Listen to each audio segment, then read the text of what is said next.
ഒന്നാം തരം ബലൂൺ തരാം, ഒരു നല്ല പിപി തരാം.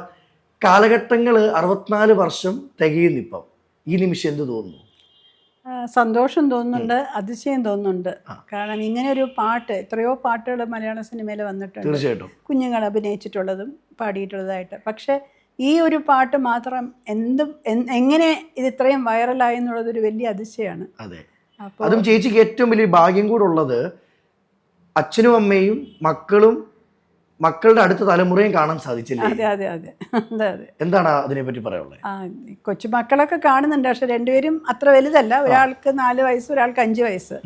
അപ്പോൾ അവർ ടി വിയിലൊക്കെ ഇത് കാണുമ്പോൾ ഇങ്ങനെ പറഞ്ഞു കൊടുക്കും, ഞാൻ ഇത് അമ്മൂമ്മയാണ് കേട്ടോ എന്ന് പറയും. പക്ഷെ അവർക്ക് മനസ്സിലാവില്ല. എത്ര പറഞ്ഞാലും അവർ ആ പടം നോക്കും, പിന്നെ എൻ്റെ മുഖത്ത് നോക്കും, പിന്നെയും നോക്കും, പിന്നെയും നോക്കും. അവർ വലുതായാലും അവർക്ക് കാണിക്കാൻ പറ്റുമല്ലേ? തീർച്ചയായിട്ടും കാണിക്കാൻ പറ്റും.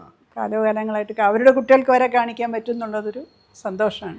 എപ്പോഴെങ്കിലും ചിന്തിച്ചിരുന്നോ ഈ ഗാനം അത്രമേൽ വൈറലാകും, അല്ലെ ആളുകൾ ഏറ്റെടുക്കും ചിന്തിച്ചിരുന്നു? ഇല്ല, ഒരിക്കലും വിചാരിച്ചിരുന്നില്ല. ഞാൻ ഈ 9 വർഷം മുമ്പ് അത് മില്ലേനിയം ഓഡിയോസിലെല്ലാം കണ്ടിട്ടുണ്ട്, ആ പാട്ടായിട്ട് കണ്ടിട്ടുണ്ട്. പക്ഷെ ഈ അടുത്താണ് അത് ഇൻസ്റ്റാഗ്രാമിലൊക്കെ ഇത്രയും പോപ്പുലർ ആയത്. പല പല പല പല വേർഷൻസ്. ഇപ്പം അതിൻ്റെ ഈ അടുത്ത് എൻ്റെ ഒരു റിലേറ്റീവ് അതിൻ്റെ ഒരു AI വേർഷനും കൂടി ഉണ്ട്, റീമിക്സ് ഇറങ്ങിയിട്ടുണ്ട്. അതെ, റീമിക്സ് ഉണ്ട്. മറ്റേ ഒരു അശ്വിൻ ഭാസ്കർ ചെയ്തിട്ടുണ്ട്, അത് ഞാൻ കേട്ടിട്ടുണ്ട്.